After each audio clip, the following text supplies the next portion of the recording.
we've made progress in weeks. Customer master, product master in about 6 to 8 weeks, right? These are things that would have taken a year and a half, that we were quoted a year and a half by other consultancies.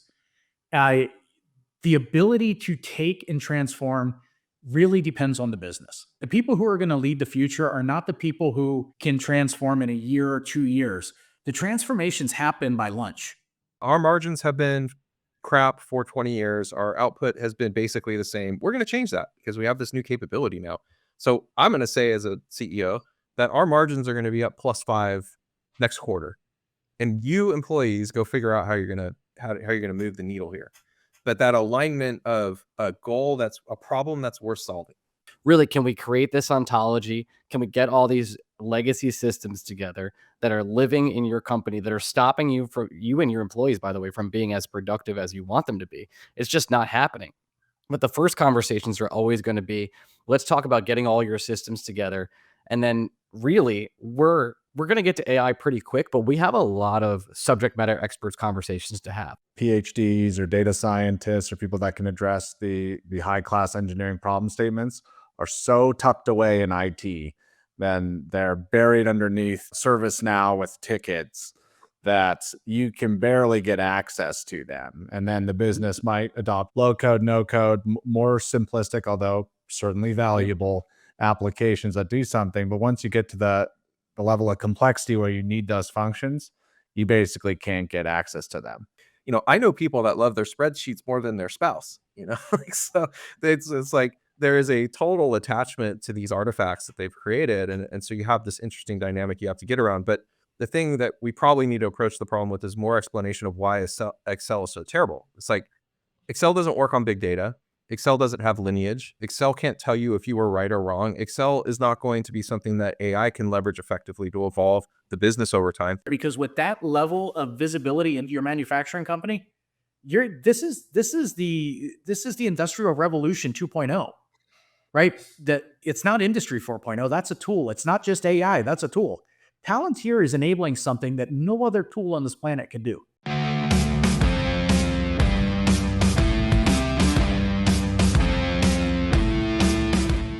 Hi, everyone. Welcome to the Code and Connor podcast. My name is Connor Deeks, CEO of CodeStrap, and I'm joined, as always, with the original CodeStrap himself and CTO, Dorian Smiley.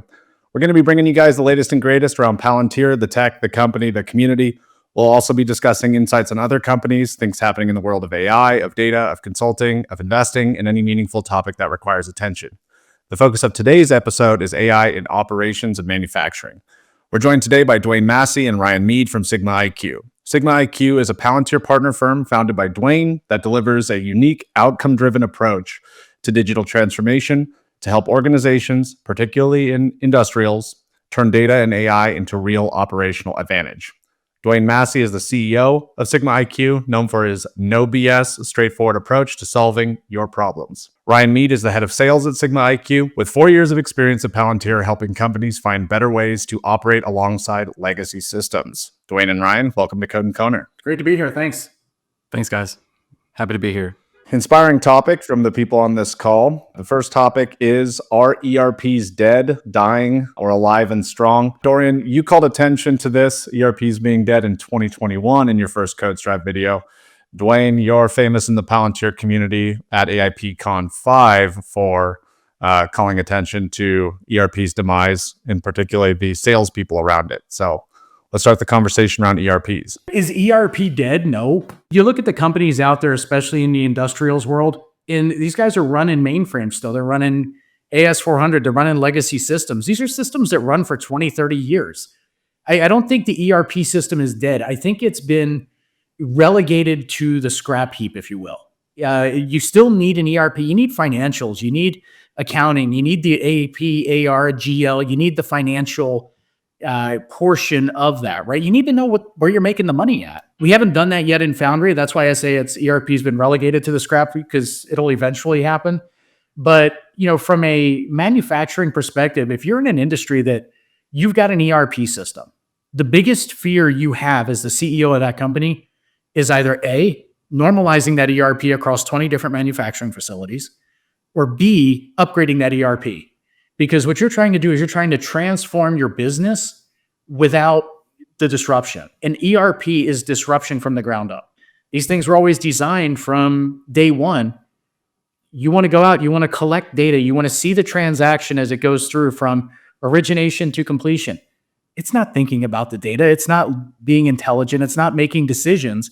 It's strictly looking at the data and storing the data. So I don't think they're dead. I think they're relegated, and I think they've been demoted. But I think there's a life for them. You enhanced my point, my friend, because not only just last week, but AOL just shut down their landline business. So it's 2025, like it just stopped. So as much as we want ERPs to go away, the market and everyone that's going to be using them will be using them for many more years to come. And that's like sort of the secret sauce when you talk about Palantir, right? Is the ability to layer over all the top of the ERPs and be able to keep them in place while also not disrupting what's happening at the company. We're actually working with a startup who's trying to get Foundry native solution for that last mile of the accounting side and the financial side. So it's going to be interesting to see them go to market with this solution, and maybe it helps companies get over that hurdle. It's going to be interesting. Yeah, it's the thing that everyone says, well, I need to make sure that my accounting and financial output is still there. And that's obviously accurate.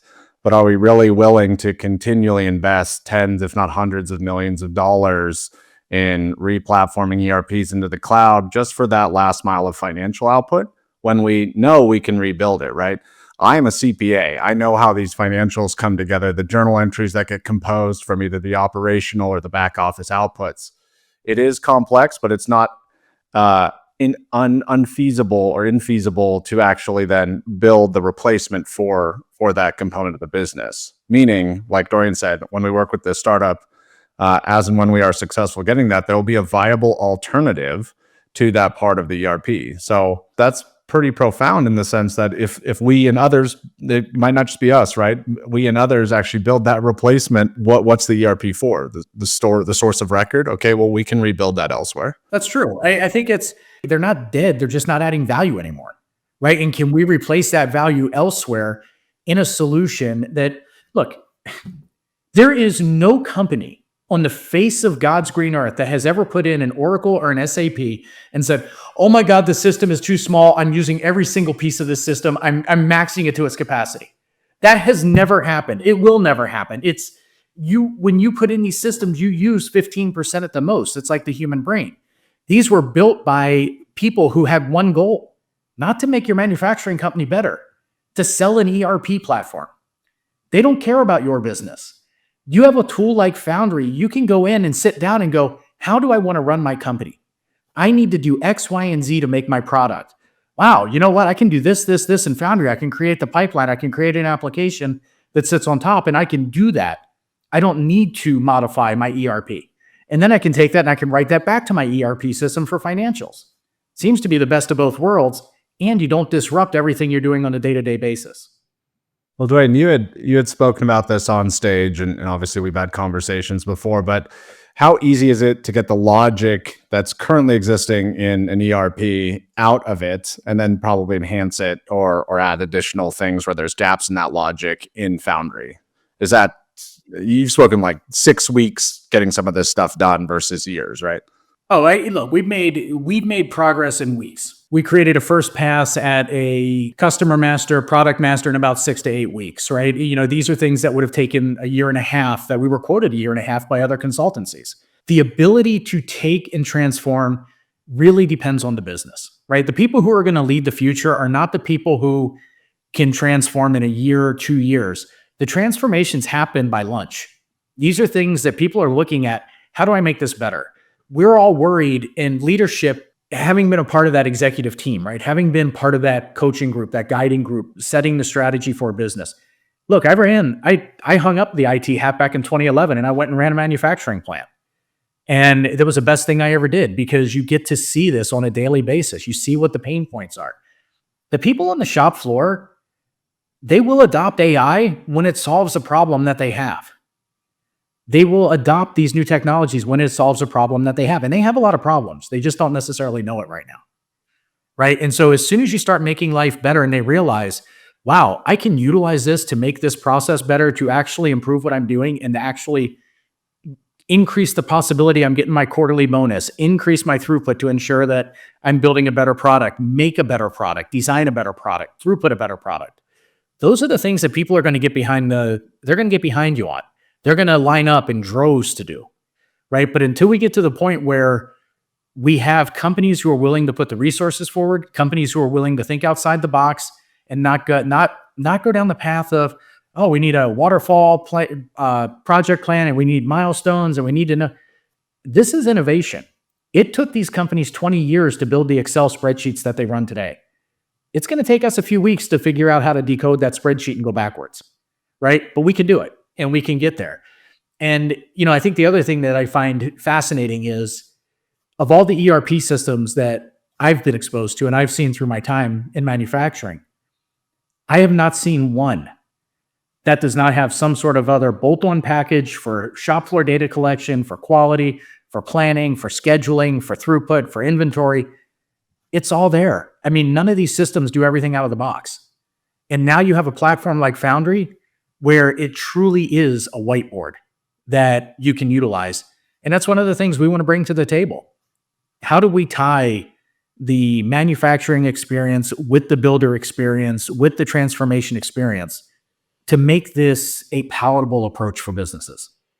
Yeah, you're painting a really interesting picture here because it's sort of, I think, been my thesis around what Foundry can enable for businesses. But like when I originally was looking at ERPs and why I want them to die, it was around this thesis in 2021 that software is changing and humans are going to move out to the edges of the system and AI is essentially going to operate at the center of the system, more or less. And ERPs are inherently inflexible. Like I used to work for a company that worked specifically with Infor on the Infor ERP platform. They built plugin modules to do invoice processing and stuff like that. But these platforms are incredibly inflexible. And so like my thesis around it is that in order for enterprises to adapt to this new world where AI is pushing humans to the edges, but you have these systems of record that are incredibly inflexible, you need something like Foundry that can be the bridge to get you from where you are today to where you want to be in the future, right? Because when you have 30 years of business logic trapped in a system, you need a gradual way to work around it, right? You need a gradual way to move workloads off of it. And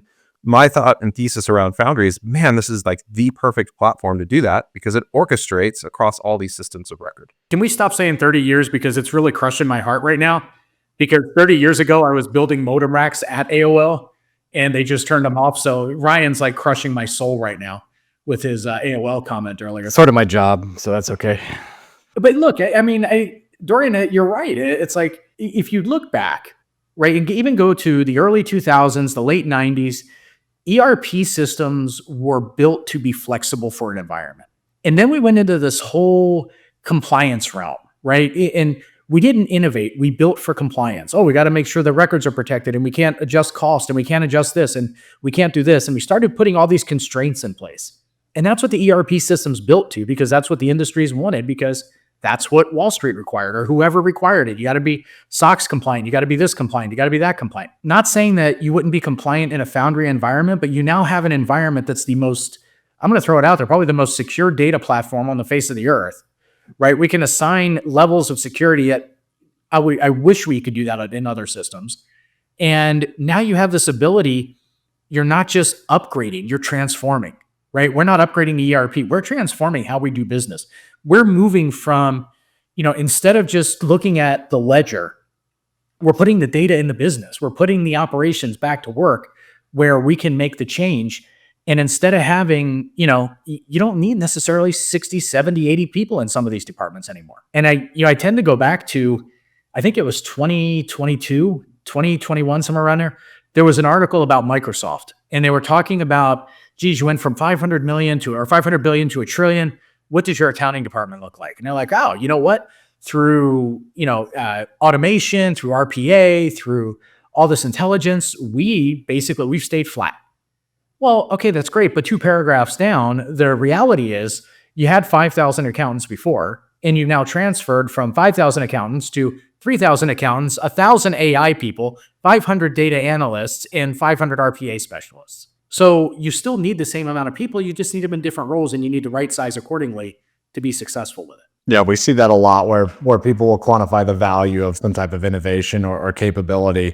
But what they really did is just shift the cost to a different department, particularly from the business to IT, let alone like actually the centralization of IT, which we can get into and is a problem. But you're right. You'll add RPA, you'll add some type of technical solution, but then to maintain it then becomes an IT function. And that's just ballooned over time for most organizations. I'm going to tend to agree with you. And that's like, I'm going to touch on it for just a second. It's a rabbit hole, but I'm of the belief that IT and the CIO role, granted, I've held that multiple times. Honestly, unless you are integrated with the business and you are taking the time to understand what the business does, focus on the infrastructure side, focus on the communications, focus on cybersecurity. The business is the one who should be owning their data and actually making the decisions with the data. One of the things that I'm seeing that's really cool that Palantir has been advancing in the last year is how they apply Foundry specifically in the manufacturing space, and where the business can like pull on these value levers that you're talking about. And one of the things I met with the team that was, launching Warp Speed initially, and one of the interesting things I saw was they were doing optimizations for controllers, like these PLCs and other things that are used in factories to help automate the factory lines. And they were leveraging AI specifically to help unpack logic that had been written into these controllers already, right? So there's all this code. And so they were even building feedback loops where they would test new versions of that to solve problems for the factory, deploy it back out to the factory line, and then measure the impact in Foundry. So you have this like incredible kind of feedback loop. But where do you see all this fitting into manufacturing? Like, how good can we get here? What are the opportunities that are on the table right now, specifically for Foundry too? Like, where is Foundry excelling in this space where others are kind of failing? Yeah, I think Dorian, just to like start with that question, is everybody has a ton of bad data. Like I think the general public and even a lot of executives underestimate how many companies have bad data. There are companies, like you probably think if you're listening to this, like I work at a $2 to $3 billion company. Like of course we have bad data. $100 billion companies don't have bad data. Boy, do I have news for you.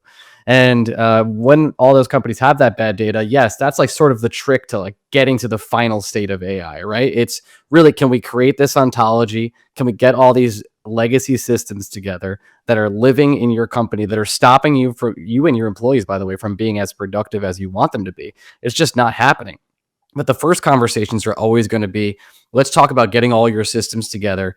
And then really we're going to get to AI pretty quick, but we have a lot of subject matter experts conversations to have. Like we got to decode a lot of this logic, use a lot of this Excel spreadsheets, these models that you've created, all these different systems that are holding the company back. They're all the experts. There's so many tribal knowledge individuals at these companies that if this person somehow decided tomorrow, I don't want to work anymore, these companies are in extreme trouble. And I've seen this over and over again. I know Duane has as well. And once you have that knowledge and you can get it really into Foundry, you can start to build these systems, and then you can layer the AI on top of it. So while the AI and like the future of AI is really going to be using the models and the LMMs on top of that own data, it's really going to start with, hey, can we talk about how bad your data actually is? Well, it's almost like a massive de-risking of the organization as well. Like, let's trap that tribal knowledge. Dorian, we've talked about that on a previous episode. Just getting those people in to understand what the problem statement is, how things operate today, and then devise a future solution. Great, we can get benefit there. But understanding how things actually operate, all of the unstructured data, the decision-making people are performing in Excel spreadsheets or random systems here and there. That's like how the business is run. So trapping that information in your ontology actually de-risks the organization should that person quit. Carl, I'll just ask you, like, how often do you run into Excel as like the number one driver of all things at a company? Like it has to be very often. Like we talked about ERPs earlier as like we wish they were dead, but Excel is really the backbone of most of these companies. And that's like some of the trickiest part of all of this. Oh, it's every single process in every single business in, at least in America, if not the whole planet. I've actually been screamed at. There was an emotional response to the proposal of abandoning Excel. You get visceral reactions, and it's on an ongoing basis. So better way to do it is to like propose a solution and walk them into it versus what I did, which was say, you're not going to use Excel anymore. So that's partly my fault, but yeah, it's everywhere. The interesting thing is like there's the joke that all data winds up in Excel. And I think the reason all data winds up in Excel is because the systems of record are too rigid. You can't change them to solve the problem you want to solve. IT's telling you it's going to be 2 years before they could build a solution for you. So you just go, give me the data, I'll figure it out myself, and I'll maintain the spreadsheet. that also results in a lot of, again, emotional attachment. Like one of the people, one of our friends gave a great speech about this, where he's like, I know people that love their spreadsheets more than their spouse, like, so it's like there is a total attachment to these artifacts that they've created. And so you have this interesting dynamic you have to get around. But the thing that we probably need to approach the problem with is more explanation of why Excel is so terrible. It's like Excel doesn't work on big data.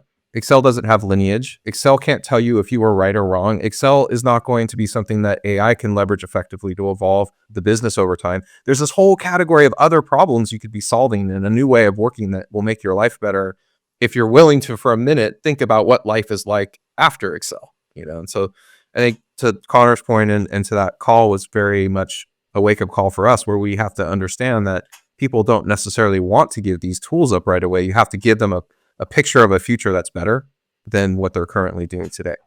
Well, why are they in Excel to begin with? Because they can't get a solution that gives them the slice of the data that lets them make an operational decision about, let's just say I need to do order intake optimization. I need to figure out which of these orders should I fill such that I minimize fines, in the delivery process. I don't underfill orders or whatever, get penalized for that. They're using Excel in a lot of cases to track this because they don't have a way to do that necessarily. But think about it from a different perspective. It's safe. It's comfortable. What Palantir has developed at Foundry, you can teach a kid how to use this. I've seen people who they can barely set up a Teams meeting, but they can build a workflow in Foundry now after a week. They've worked in mainframe their whole life. They can barely work in Windows, but they can set up a workflow in Palantir. They know how to connect something in Ontology. They know how to do that. I think what we're fighting is a couple things. And, I'm sure you guys have seen it too. People are afraid of change. They don't want to change, right? The fear of change is more than, the fear of something new, right? I don't want to change because if I'm not doing this Excel sheet, well, they don't need me to do my job. No, but what we need you to learn how to do Foundry, because you're going to do even more and you're going to have a bigger role in your organization. The biggest and best way to overcome that is actually through an incentivization strategy, which, by the way, is somehow heretical thinking in actually saying, hey, we want you to build this business case, then deploy the solution, and then adopt it. And by the way, if you do, we're going to pay you to do that and then do it on an ongoing basis. Because Excel is an inefficiency in most processes when you have a device solution that can outmode that. But then if you tell people, like you said, the fear will come in, but what outmodes fear is money. And so if you can, or promotions or notoriety, I personally think money is the best solution, but those other things can work too. But incentivization strategy plays in, and it doesn't have to be huge, but I think that's really important for executives to know that you have to incentivize people to change, otherwise they won't change. Like you talk about user adoption just in Foundry or literally anything. Look at Twitter and Threads. Like Threads is the Facebook version of Twitter. Nobody uses Threads because everyone's safe on Twitter, and that's sort of like we've all been there for 15 years. Well, everyone's been using this Excel spreadsheet for 15 years. Like, what can be the incentive to use a better platform? I'm not saying Threads is, but it could be. Whereas Foundry actually is a better platform for all these different reasons. But getting the users to see this, to actually sit down, to explore the actual literal magic sometimes of what Foundry can do, and just opening eyes can convert everybody very quickly. Yeah, I've heard this expressed another way, which is like, these institutions have no incentives to change. This was specifically in the healthcare space. But the idea was that, look, we made $1 billion last year. We're going to make $1 billion next year. We have no incentive to move the needle. Hence, our employees aren't focused on valuable problems. They're just maintaining. They're in this sort of, let's just maintain the status quo, blah, blah, blah. I think at the leadership level, if you want to do this effectively, it's like, no, our margins have been crap for 20 years. Our output has been basically the same. We're going to change that because we have this new capability now. So I'm going to say as a CEO that our margins are going to be up +5 next quarter. And you employees go figure out how you're going to move the needle here. But that alignment of a goal, that's a problem that's worth solving. Give me a problem that's why do we want to move the margins? Well, if we can move the margins +5 for 4 quarters in a row, maybe we can start selling things a little cheaper. Maybe life gets better for people. Maybe GDP grows. These are problems we're solving. I think we have the opportunity here with AI and specifically with Foundry to do that. But if you align people on the idea that the status quo is not good enough. Dorian, don't you feel like we're at an inflection point though? Like this is there are times where CEOs and executive boards are saying like, "Hey, what's up with AI? Like, can anybody explain this to me?" And how many people actually give them good answers? But this is the first time where they're sort of being forced to change because they see the market changing as quickly as possible. And if they have the rugs pulled over their eyes and all of a sudden their business is failing while their competitors are using better technology to gain a strategic advantage or frankly an unfair advantage, like this is the time these companies have to act, and getting good advice on what AI is and how technology can actually improve your company is sort of a make or break moment for these companies. Yeah, and well, the good news is if you adopt Foundry, you actually get a holistic opinion about that baked into the platform. You actually don't have to think about or solve those problems. It's sort of baked into it from first principles through that forward deployed engineering process, right? So like the great thing about Foundry is it literally puts you on rails to take advantage of 20 years of learnings on how to correctly apply problems around data engineering, data quality, data health, getting an ontology, and then that last mile of like, how is AI going to be leveraged? And in fact, we saw this report today from the Dora group at Google, and they said that one of the best ways, the biggest indicators of being successful with AI in the space of a coding practice was having a good platform engineering team that already built an amazing platform that puts the developer on guardrails because it constrains the model and what it can do. Who would have thought, right? But like the same thing applies to Foundry, you know, and all of those core components that are in Foundry are like 10 times more valuable now because of AI, right? So like if a good leader will recognize this, they'll say like, wait a minute, I can just skip all this pain of like trying to figure out how do we use technology effectively and data and AI together and just adopt what Palantir has given us in Foundry and AIP. And I think there's a balance too between those rails, right? It's as a CEO and as a leader, you know, one of the things I think gets lost in that message that Ryan was talking about to the executive and to the board level is they just don't know. These are people who haven't been exposed to it, right? And we're asking for a lot of trust and faith. And, you know, if you look at ERP, what were the benefits? What were the benefits in reality? Everybody technically, if you were in manufacturing and industrials, you became a data clerk, right? Everything you did was entered into the system. You had data. Great, we've got data. I can see maybe cost. I can see maybe throughput. I can see these things maybe within a day, 2 days, 3 days, but it's a lot better than a week that I had before. The edge worker was still the last person to know what was happening, even though they were the ones entering the data. So if you think about ERP from that perspective, I think ERP became more of it was that centralized system that helped control, right, that environment. It helped control the environment. And now what we're asking for is we're asking executive leadership to actually trust people. We want you to trust that, hey, you got to go from control where you had complete control to trust, right? And there's a difference there. It's if I look at project management, just go down to a simple level. Connor, you were at PwC, right? Oh, we're going to do weekly check-ins. That's going to keep our project on track. How many times have we heard that? And what happens during a weekly check-in? Okay, on Monday, you know what? We're going to accomplish this, and this. Great. Tuesday, how are you doing? Oh, we're looking good. Thursday, Friday, oh, we're great. We're doing great. Monday, oh, you know what? We didn't get it. We missed. Well, you didn't find out for a whole week, right? And I think one of the values of AI is, in Foundry as a whole, is having access. We'll be able to identify in almost real time what's happening with this company. What are the issues that you're having? We can actually have a meeting, have a resolution, and deploy it to the floor before it even bubbles to the executive level where they would have a meeting. So you go from can I win a week, can I win a month, to I'm going to win the hours. I'm going to win before lunch and after lunch. And how do we make that happen? It's going to take a lot of trust building, and it's going to take a lot of, support and executive involvement. But I really think we can get there because with that level of visibility into your manufacturing company, this is the Industrial Revolution 2.0. It's not Industry 4.0. That's a tool. It's not just AI. That's a tool. Palantir is enabling something that no other tool on this planet can do. It's allowing us to deliver that trust in droves that nobody else can. And I think that's where a lot of the power is. One of the things that's interesting here is like operations. I heard it described. We had John Boehm on at one point. He was at AT&T, and he described it to me like, if you screw up in operations even a little bit, it's real money. The challenge with trying to leverage technology in operations is the disruption it could potentially bring to the existing workflows. And like, is the business going to care more about potential problems you're causing than the potential upside down the road? So like, it almost feels like there has to be this group of advisors along with the leadership team that will stay the course and be advised in a way that like can make sense of these things. Because the initial reaction is always, organizational gravity, just revert to the way we did it before and stop screwing things up, especially if it's a high stakes environment. But like, what do you think about the idea that I always feel like it takes a lot to get through this cycle of change. Working towards that end state you want to see is going to be painful. There will be problems and challenges and disruptions.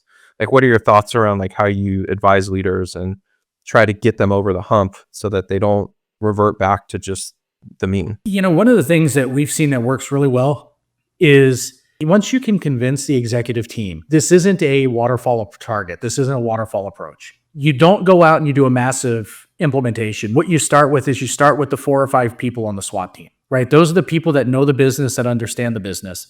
And it's very similar. Look, it's very similar to the Palantir sales approach. What is your biggest problem? We'll come sell it to you. We'll come sell it to you and fix it for you. That's what we can do. You just have to do that on a case-by-case basis throughout the business. Once people start to see the results, I don't think anybody goes back to being a non-believer. When they see the results that happen in a matter of weeks versus a matter of years, it's like, wow, okay, I can't argue that.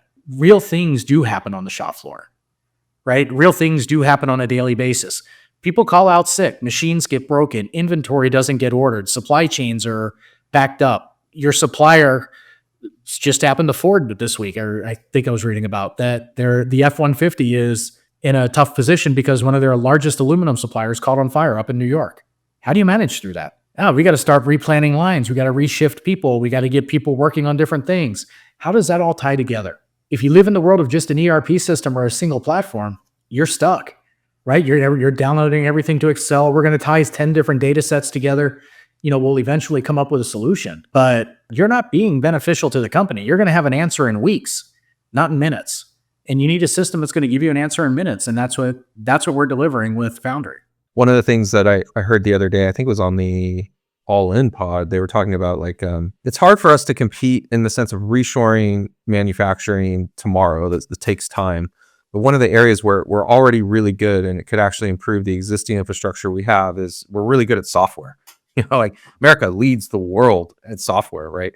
And a lot of the things you're pointing to, these are software problems, being able to change your supply chain around, understand your supply chain, deal with disruption, manage crisis, deal with optimization problems. I gave one earlier about how do I do order intake optimization, but there's optimization and demand planning and other parts of the business. If you were to think about this area, this surface area of software and what it could do for business, what's the low hanging fruit here? And what is it about businesses today that they need to understand that software is their core advantage here? And how much better could their business be, if they were using software effectively? I think it's an open-ended question, right? I mean, it really depends on the industry. If you look at a true heavy industrial manufacturer that's working in, steel or titanium or aluminum or something like that, it's going to be different from somebody who's, doing small repetitive manufacturing. It depends if you're job shop or if you're process. One of the things I see constantly online is, let us use AI and we're going to tell you you're going to do preventive or predictive diagnostics or predictive failure. Great. That's awesome.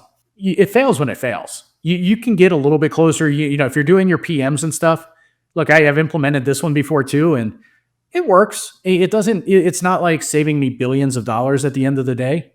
But if I have the ability that I can go in and reschedule in a matter of minutes, I can understand and switch to supplier B versus supplier A.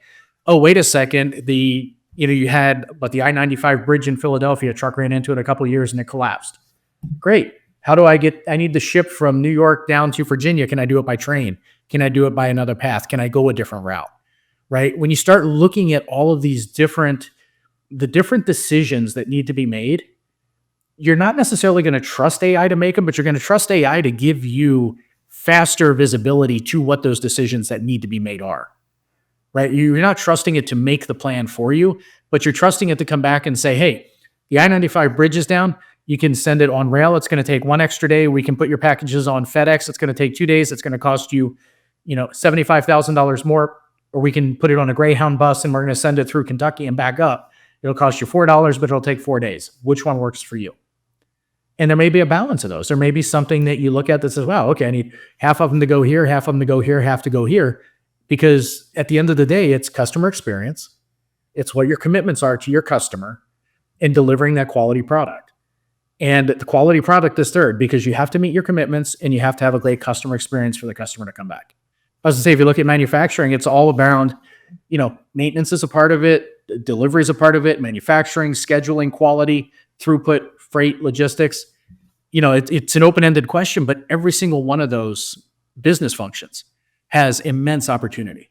And just to put it in incredibly layman terms, like these manufacturing companies can grow, but they'd have to go out and build new warehouses, new buildings, hire, train, and do all these extremely hard and difficult long tasks. Or they can become more efficient as a company, use the data they have. They are sitting on a gold mine of data. We're talking years of really productive, like how does this work, trend analysis data that's just sitting there untapped. And they can figure out, what are our flaws? How can we be more efficient? Is there a way we can create or save millions of dollars, or the top line or the bottom line, whichever it is? Like, that's all available to them. And that should be the first step they do. And then if they're like, well, now that we're way more efficient, we want to grow, we want to hire more, we want to build, we want to expand our product line, whatever it is, that's great. But one of the reasons it's so refreshing that they can go to data first is they can actually have, perfect information. When you talk about game theory, Dorian, which I'm sure we're all kind of into here, like when you can see the cards in your opponent's hand, you're more likely to win. And that's what Foundry allows you to do. Yeah, it's an interesting point, like about data as well. Like, companies have been great about storing data, but they've been really bad about putting it to work, like actually doing something meaningful with the data, which means like the data is useless. If it's not doing something, it's literally useless. And this idea that you have to collect all your data before you can do something meaningful with it, I also think is wrong. Like, that's not true. It's more about harmonizing the data you have so you can understand it and get some insights and perform some actions and then get feedback. So Foundry is such an accelerator in that process. And I think one of the hardest problems that has sort of stopped the business from moving forward is there's a lot of friction between the CDO and the CEO, in the sense that like the CDO is more managing risk and dealing with access control over the data, and the CEO or the CEO might be more concerned about like, what are we doing with this data that is actually delivering a business outcome that like matters to me. Foundry can be a great platform for those two to work together, though. And I think there's important roles being done by the parts of the business that manage the data and kind of are a source of friction and letting the business use it. The great thing about Foundry is I actually believe you can encode data access controls in such a way that teams could be liberated to both consume data and produce new data products that further inform new use cases and new things you can go after, if you just use Foundry correctly.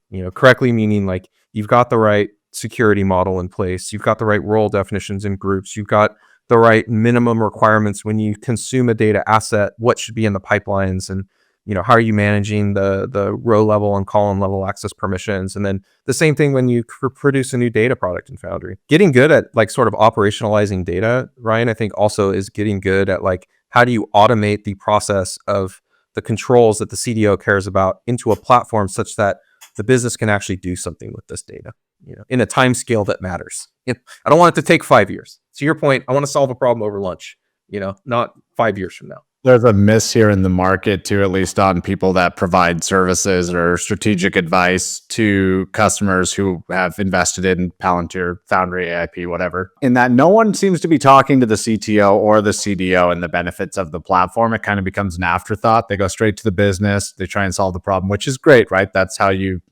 garner value. But if you look at a maturity curve of Palantir customers, at some point, you have to address the full organization and their needs. So if the CDO needs certain requirements or the CIO wants certain security, then illuminating them on the benefits and how to actually operationalize what they want in the platform such that they don't become a blocker or butt heads with the business who wants the outcomes that they've either immediately achieved in days or weeks.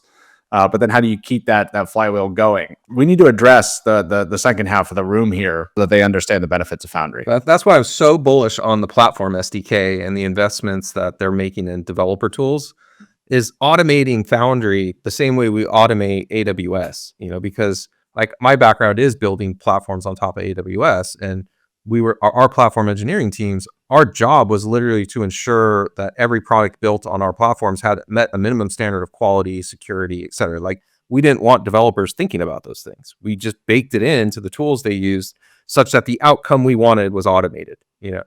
And with the investments that Palantir has made in developer tooling, that's now actually possible, right? And so to Connor's point, like we can literally encode these things such that the things the IT side of the house cares about for risk mitigation just happen automatically.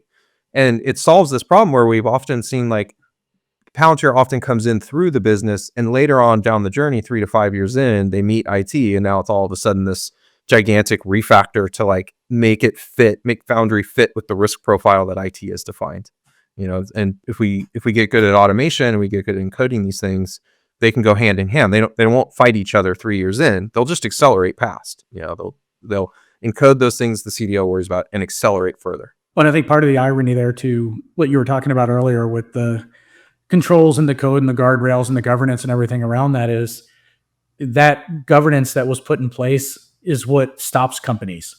The governance that was put there to protect them is what stops them from advancing, right? They get too wrapped around the axle. And in today's world, yeah, I mean, we can code whatever you want. We can deploy anything in a matter of days and weeks. It's not the system. It's not the code. It's not the clock speed of the system. It runs fast. It's the clock speed of the company.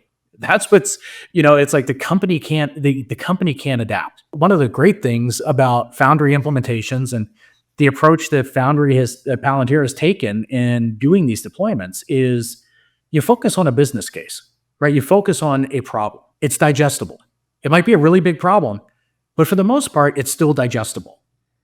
And, you know, if you sit there and you put together and you utilize and you dig through your Six Sigma training and you understand, hey, how to solve a problem, how do we fix a problem? You can use those steps to expedite, to create, and to drive the solution. What you can't do is execute the change management that needs to occur, right? And that's where it's critical that, you know, and Connor, you talked about the CDO, the CTO, be a transformation or technology officer, either one. Doesn't matter, but they've got to be involved. The CIO, it's got to be the COO. You got to have that executive suite, that leadership team saying, wow, you know what? This can change what we do. This can give us a true market advantage over our competitors. And that's where the difference is going to come. I wonder if we need to start offering like an executive boot camp. Yeah, it's kind of what we end up doing is going to a lot of the executive teams and giving them the "don't let your dreams be dream" speech. Like, hey, I know you think these things are impossible, but like, let me prove it. And then we usually end up doing that. But how do you break the culture that has been established in this country and in most markets where the CEO is in a position of maintaining the business, right? Don't let something happen. Your compensation depends on not letting something happen. Your compensation depends on perfect safety. Your compensation depends on no cyber incidents. Your compensation depends on perfect financials. Why didn't your compensation depend on innovation, creativity, taking a chance with something, right? Look at the people who make a difference. Those are the ones who are driving the change. How do you break that model? One leading indicator is like what I'm seeing with the work that Sean's been doing in the re-industrialization of the defense tech sector, the defense manufacturing base. And it's the realignment at the top as to the goals that are important, right? And so we're shifting from sort of a status quo to more like a mindset of we need to prepare for conflict and getting more on a war footing. You hear this from, renaming the Department of Defense to the Department of War, and Hegseth talking about like we need readiness to be we need to be fit and ready to go. And so that realignment of like at the very top levels of an industry, and it's different there. There's a single buyer, and you can affect change really quickly with that single buyer of a technology by basically saying this is what we care about. And we also want to see more innovation and more ready-made products that we can bring to market without these crazy cost plus programs that aren't necessarily producing the best outcomes. So I think one is just the incentive structure that the overall economy can put on you. And I think where that will come from in manufacturing is competitors that enter the space, because we do have a big push right now to reshore manufacturing supply chains, especially in this defense industrial base. Things like bringing back the components we use to make drones and putting our own rare earth magnets to work to build some of these things. If people start entering the manufacturing space as newcomers, they can build from the ground up to be competitive. They have to, right? I mean, it's a bit like the innovator's dilemma. Clayton Christensen's book, I think he talks about micro steel mills versus the macro mills and how these micro steel mills just simply out innovated them on better business models and technology to support those models, and eventually the macro mill is just lost. It could be something like that in manufacturing as we bring in, newcomers and they're putting pressure on the incumbents. Like I'll share one of the sides too on the micro mills, having experience in those, right? You bring those up and it's a cycle. It really is. It's a worldly cycle of, wow, you go out, we innovate, we're going to buy legacy equipment from a macro mill. We're going to implement it via micro mill. We're going to specialize on building X, Y, and Z. Great. We got the mill up and running. We're going to go out. We just bought it by a larger organization. Great. We're going to put in a new leadership team because we want to take it to the next level. And you bring in a leadership team from a macro mill, and guess where you end up? It's a ruthless cycle. I've seen it 1,000 times, and it's not just there. I think it's everywhere. But I think you're onto something of, it's innovation has to occur in the industry as well, not just within one particular company. It's across the board. And the more success that companies show by looking at data and what that becomes and how that becomes a differentiator, everybody likes to copy what the successful kid did, right? And you're starting to get a lot more success. We're getting a lot more publicity out there around Foundry, around how people are using data, companies are using data. And as soon as you start seeing it more and more on the industrial side, you're going to see a bigger drive there. You're going to see more and more people inquiring about it, looking at how it can make change to the business, how it can hit the bottom line, and how they can start using their data different. Because we said it earlier, most of these companies have 30, 40 years of data. I mean, we're working on a client. The applications were compiled in the 70s. They were still running because they work. There's no need to change them. But we just want the data so that we can actually make a difference in the business. Yeah, I mean, going back, Ryan, to what you said, well, okay, one, you might have newcomers that disrupt the incumbents, a la Anduril, with like a software first facility where there's like nobody there.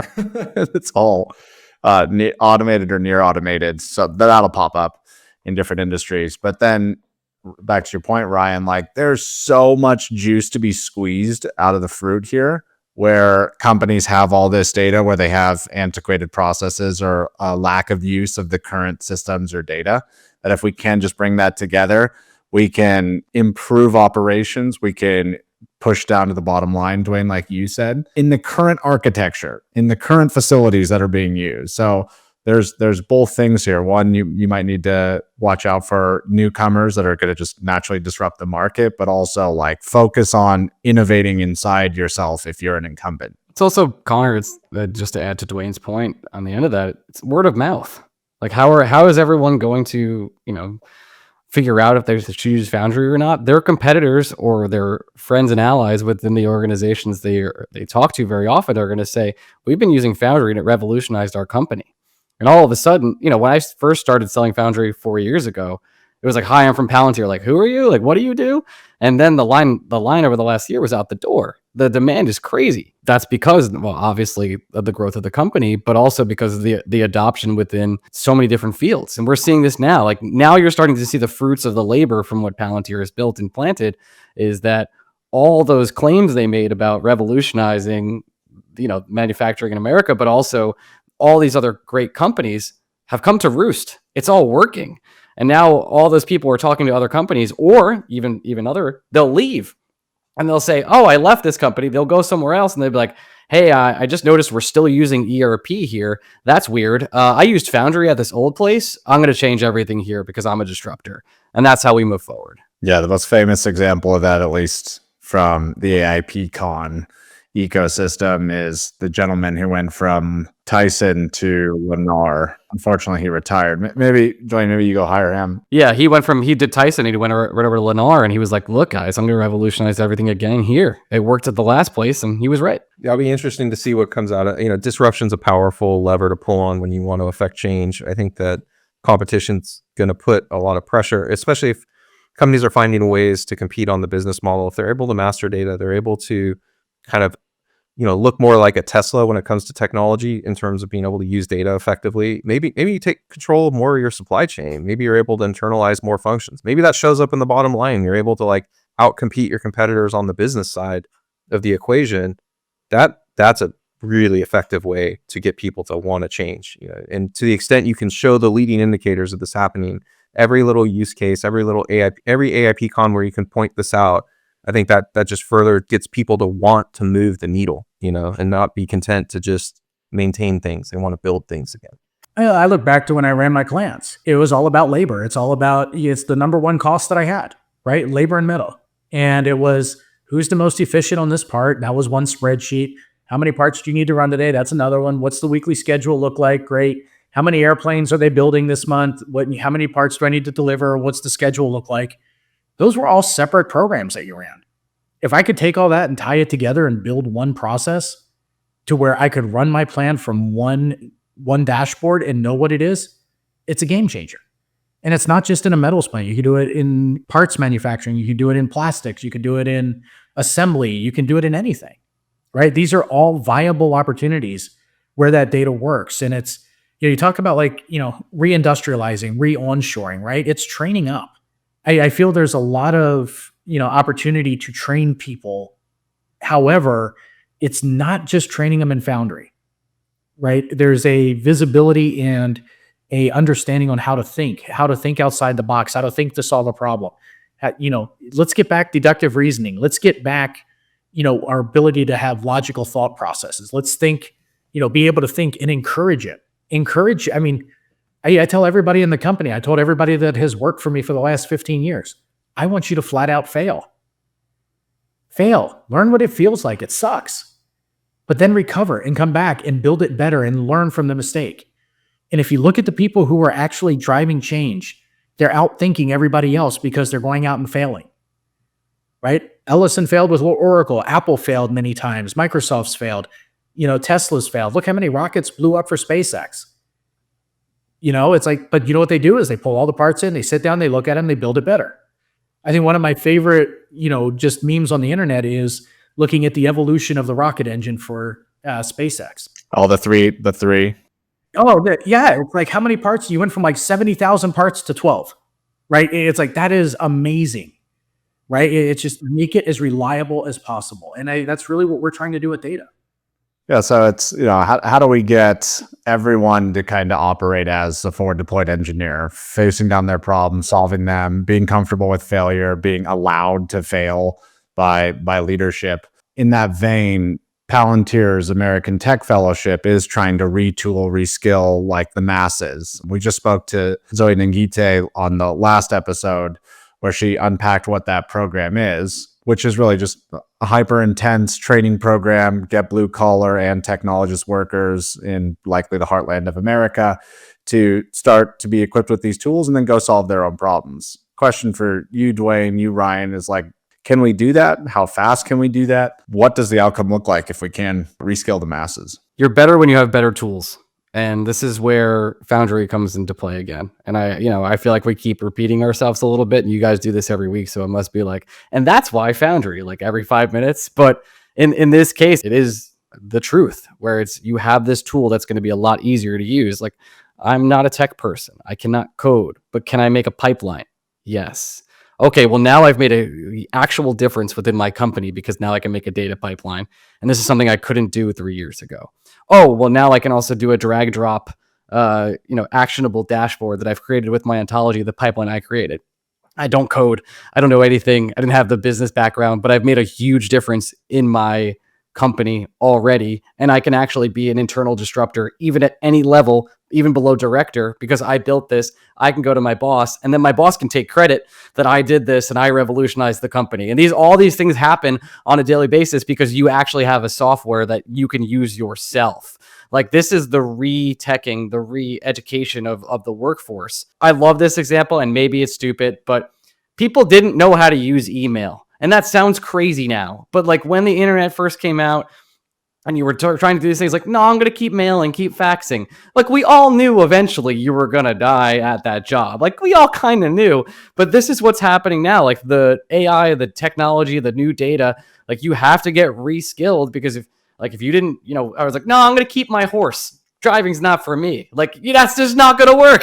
Like, that's just not how this is going to happen. You're going to have to use this software. You're going to have to be like, I'm actually into data now. Maybe you're not into data. There were people who didn't use laptops 7 years ago. Everyone has a smartphone now. Good luck. Like, this is what the world is changing to be.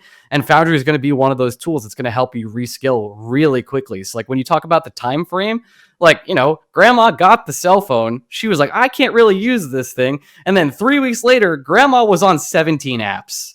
And that grandma's going to do that again for Foundry, and it might sound crazy, but it's going to happen quick. I think the only thing I would add to that is Foundry is going to require you to think differently, right? You're trying to solve a problem.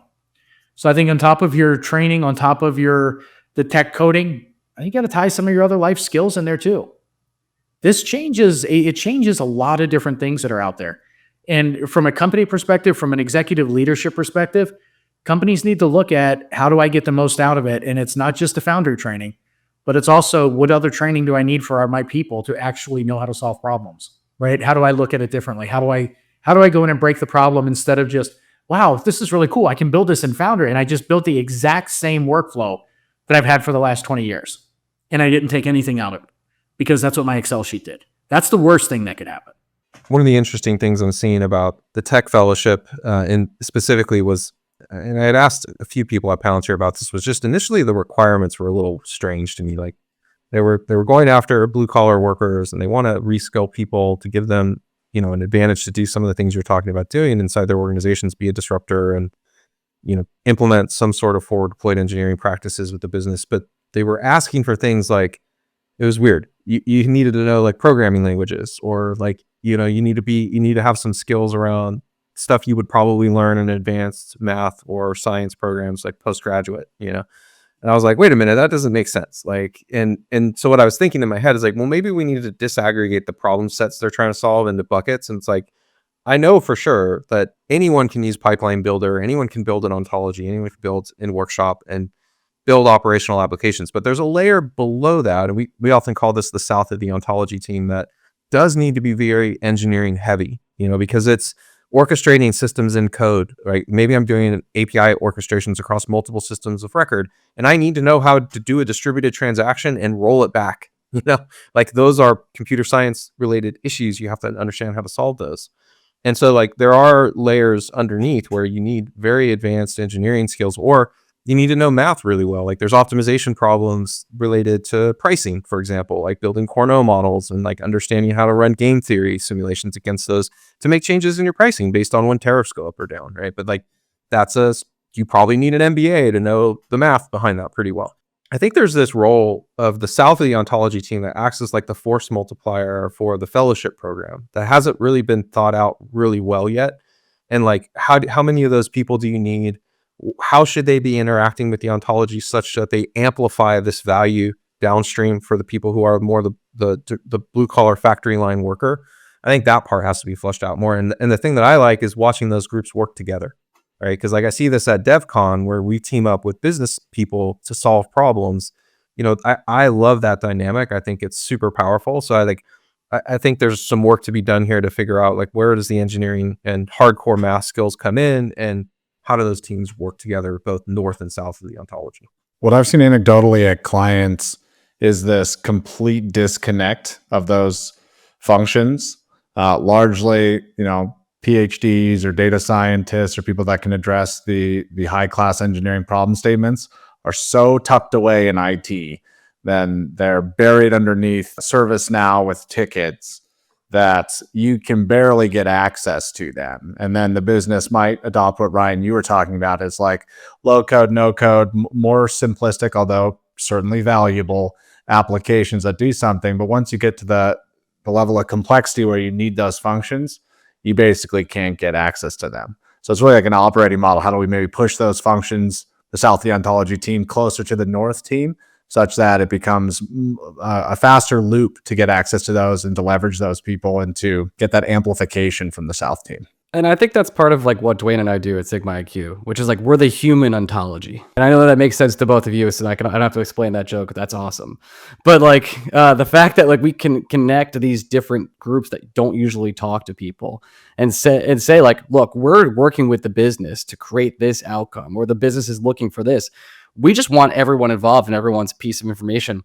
Like your thoughts actually matter for how this is going to move forward. And that changes someone's entire perspective of what's going on, because we all have a lot of opinions about our job. That's human. That's who, like, we all have opinions about how the company is run. Maybe there's like inefficiencies. Like you could talk to anybody and everyone will tell you like 5 pieces of inefficiency they have at their company. And that information is extremely valuable. So something that Duane and I are able to do is able to talk to all these individual stakeholders, and then we can create that thesis of like, here's how we see this moving forward in Foundry. Like, we can take the data from here, this subject matter expert, and then this is what the C-suite or the executive level wants, and drive it all towards one goal. And that's just something that I think a lot of companies are in great need of.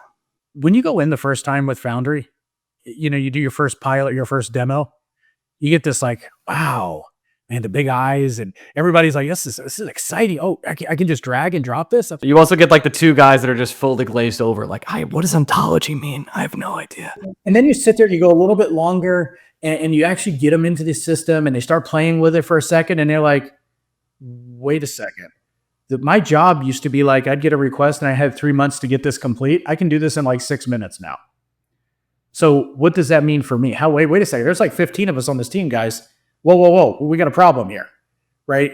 How does this impact us? And I think that's a very real, and I think it goes back to the whole training side and the whole understanding. And, if you look at it, like I've said it earlier, if you're in the CIO role and your job is, if you feel your position as a CIO is to build this massive data team, massive infrastructure team, massive site, you're in the wrong spot. You really are. Those data people need to be part of the business. The business needs to be able to see what's going on with their data, and they need to be able to make those decisions because they're the people who understand they understand it. They run the business. We have to end the war between IT and business. It's over. Well, it does. It's starting to happen. I think that transformation is starting to hit. I've heard that from multiple leaders, actually, that the transformation is starting to happen. It's slow as we go, but I do agree. Like we've got to bring these two worlds together. IT performs a very valuable function for the business, especially in the domain of like, don't footgun yourself with like go to prison data or things that are going to get us in trouble or, making us vulnerable to attacks and, things like cyber attacks and other things. So like IT they got to manage all the laptops. They got to, manage the network. They've got all the infrastructure the business needs on the technology side. IT does have this tremendous responsibility. So risk management is an important function for that business. Bringing them together, what I've often felt is like the only way you can safely disaggregate the technology function, technology being like, what are the things we will build or acquire and assemble in such a way that we can have a competitive advantage, do things faster, do them better, do them more cheaply, whatever. The only way you can safely disaggregate that function if the risk mitigation is built into whatever it is you're putting in the hands of the business to use, because the business isn't going to do that on its own. And so, one of the interesting things about winning this battle is getting the CIO, the CTO to agree that it's actually possible to build a platform or acquire a platform that can mitigate the things you're worried about. And I often say like, look, man, you could write as much shit down in a process document as you want. No one's going to follow it. I always told my platform engineering teams, don't ever write down coding standards. Don't ever write down how you want people to work. If you're not automating that, it doesn't matter because they're not going to do it. So why are you wasting time maintaining documentation? Build a solution that automates the outcome you want to see. And I think to get these two to work together, that's what we've got to do. We've got to find a way to automate the outcome that IT wants to see such that they will safely allow the business to build technology for themselves that solves real problems. And so far, Excel's been the only thing they've given the green check mark to allow them to do that. On the last topic, let's say we go fast. Let's say we keep automating. Duane, you just mentioned a very real world example where you're sitting in a room and you see something that used to take days, weeks, months happen in like 6 minutes. Everyone kind of looks around.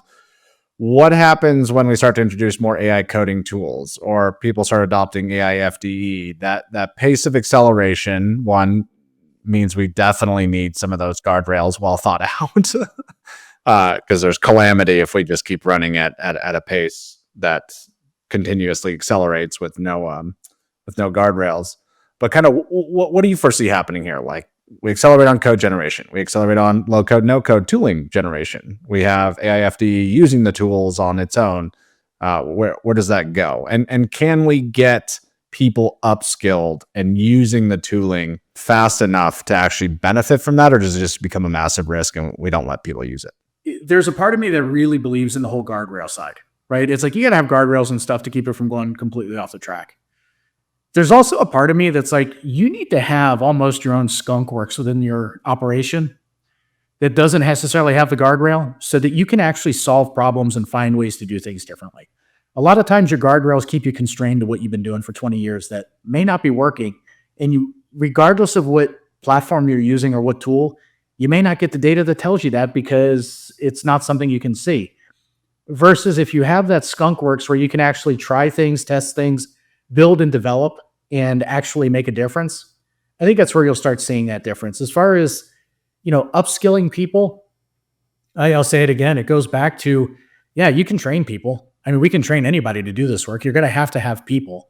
It's not, for as great as the tools are that, create the code and the guardrails that you put in place and how safe you, great, but you're still going to need, there still needs to be deductive reasoning, common sense, and logic, right? And we haven't mastered that yet on the AI side.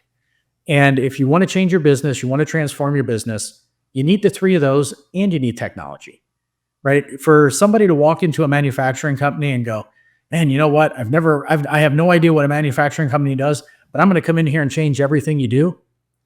Look, nobody's that good.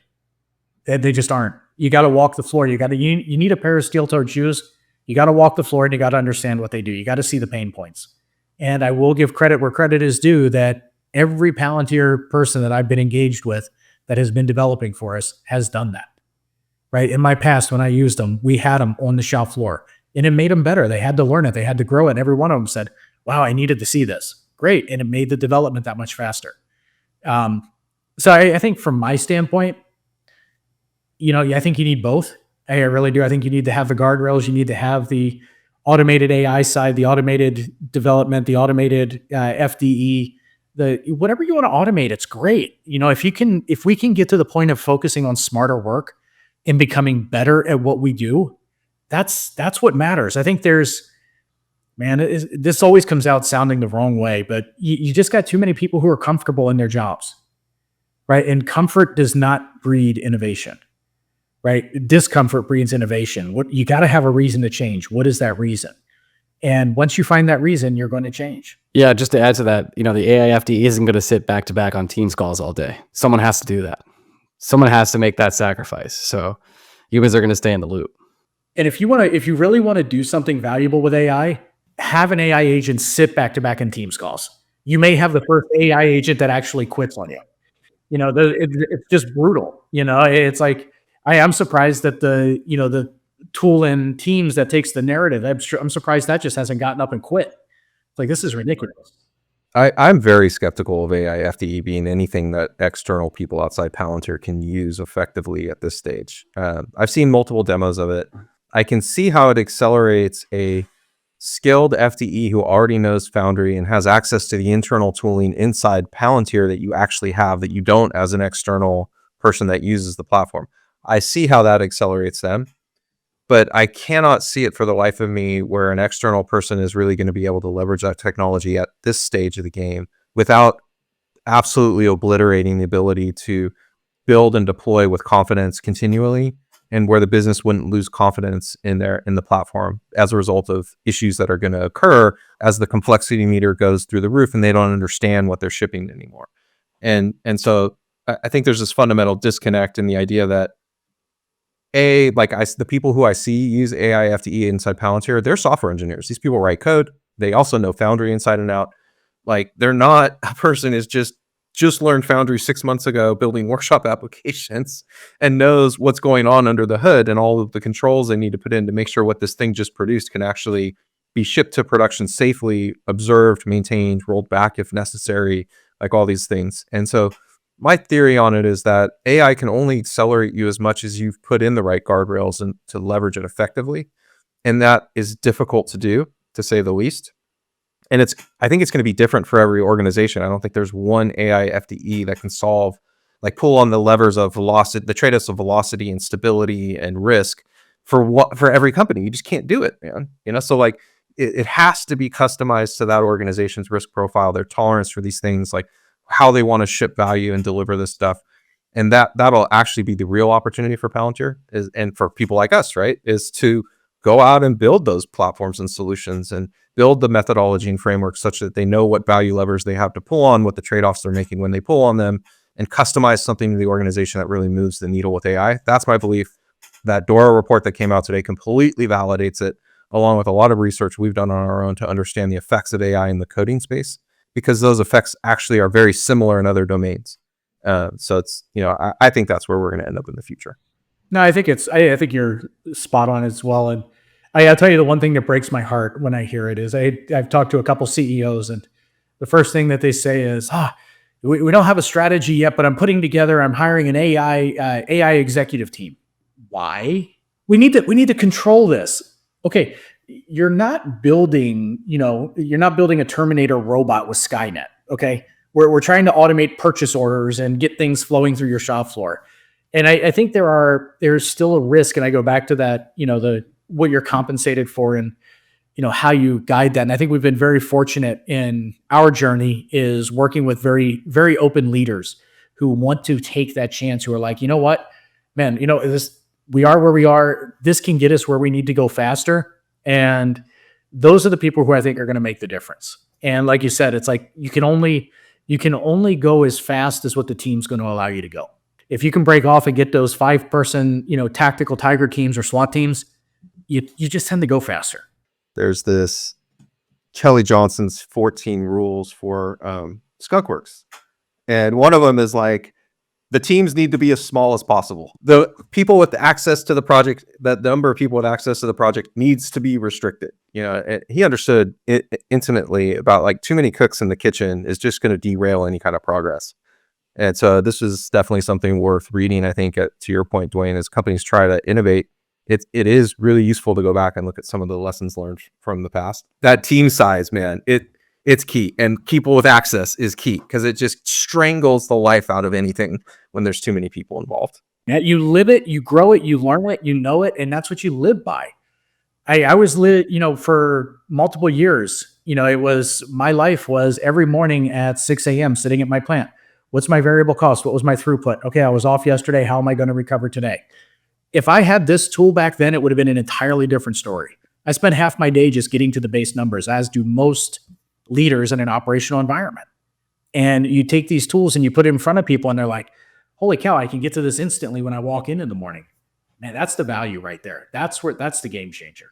Great. Thanks, guys. Today we covered human-centric software and the likely future for ERPs, AI in operations, reskilling operators, the reindustrialization of America, and the levers we'll pull to get that done, where AI coding and AI FDE fit into the aforementioned motions, and of course, learning the lessons from the past. Duane and Ryan, thank you so much for your time. Where can people find and engage Sigma IQ? Yeah, you can email me directly at rmead@sigmaiq.com, or you can go to sigmaiq.com itself to find out more of what we do. Well, guys, future episodes coming, more and more guests of partners, customers, content creators, Palantir, other tech companies, you name it. Thank you for watching, and we'll see you next time.